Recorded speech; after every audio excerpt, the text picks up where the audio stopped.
part 2. And my puppy is still here. Her name is Rukia. She's a Jack Russell. Can't really see her that well. Hello, puppy. Don't want to distract you too much with puppy dog. Anyway, yeah. Now she really wants to be on camera. The problem with Rand and Stefan Molyneux and his ilk also have this problem, and conservatives have this problem really bad of not understanding philosophy or the history of philosophy and acting like they totally understand it. Which, by the way, Stefan Molyneux and his ilk, they are what I call a post-objectivist. I didn't invent a term, by the way. I found it on the internet, so I'm using it. A post-objectivist is someone who agrees with Rand all the way, as a Rand boy, a Rand fanboy. They just, when it comes to monarchy, they go with anti-statism. They are free market anti-statists. So, and the only thing, and they also are very anti-war, whereas Rand and objectivists, well, if an objectivist, we had an objectivist government, they would freaking invade every country on Earth to try to make it all objectivist. Seriously, if there was an objectivist government, and the objectivist government believed this is the freest country on Earth, it would try to militarily take over the world, which is not a post-objectivist position at all. So when it comes to foreign policy, when it comes to whether or not there should be a state or not, they disagree. But on everything else, they're very, very similar. And in this case, they are.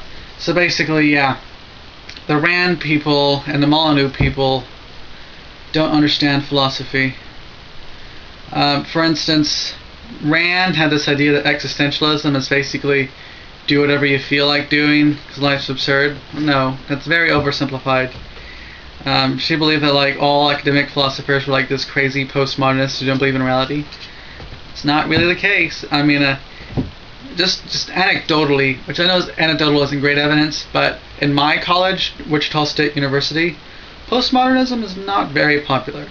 Being a postmodernist in like an American college, unless you go to like Pacific colleges where it's more accepted, it's like being going to Catholic church wearing an I Love Satan shirt. You're not going to be very popular. So postmodernism is not so big, you know. And Rand made the mistake, and then Molyneux echoed this mistake from Rand because he's still a Rand fanboy, even if he tries to act like he's given up on it. And I actually made a video about this, which I will link in the description of this video, about this. And the problem is that both Rand and Molyneux believe that modern ethical philosophers and academic philosophers, when they talk about ethics, all they do is focus on lifeboat situations. Rand and Molyneux both say that those academic philosophers, they only focus on lifeboat situations. They do this to try to trick you into thinking that there's like no morality, man, it's all subjective and relativist, because they're all postmodernists, right? They all are like nihilists and stuff. No, that's not the case. In fact, she either says that they do nothing but like lifeboat situations, or they just teach Kant. And I'll have to get on the Kant in a second. But no, academic philosophers do not just focus on lifeboat situations, in which, in fact, they don't focus on that much at all. They focus on deontology, which is duty ethics. They focus on utilitarianism and virtue ethics. Those three are the big ones. And in fact, subjectivism is not that popular, although it's still around. You know, like Stevenson is the motivist. He's somewhat around, but yeah. It's not just lifeboat situations. There's these whole big systems and theories. And there's a social contract theory. It's kind of an ethical theory, sort of. But yes, Kant. Kant is the big one. This is the biggest of the big when it comes to Rand people not understanding philosophy. Which, another thing I want to note is Molyneux, or he's a really popular post-objectivist on the internet. He's like the leader of the post-objectivist movement. I can't think of anyone else who can be considered the leader other than him. His ethics, which he calls universally preferred behavior, UPB, is watered down Kant. And you know, objectivists are supposed to be like, Kant is the devil. So that's what I find funny about it. So he either has given up philosophy. I mean, he's either given up the anti-Kantianism of objectivism, or he just doesn't realize that he's watered down Kant. And in fact, I'm going to shut up about Molyneux for now, and I'm going to link a really great channel which just destroys Molyneux really well, or which makes really good arguments against him, called Anarchopac. It's another video I'll have to link. But anyway, yeah, Rand and Kant. When Rand's attack on Kant, she does not at all touch on what's fundamental to Kant. She doesn't talk about Kant's like ethics, really. Like, if you read it, let me see if I can find it really fast. If I can't find it right off the bat, I won't get it. But I do somewhere have the main freaking book. Yeah, I can't.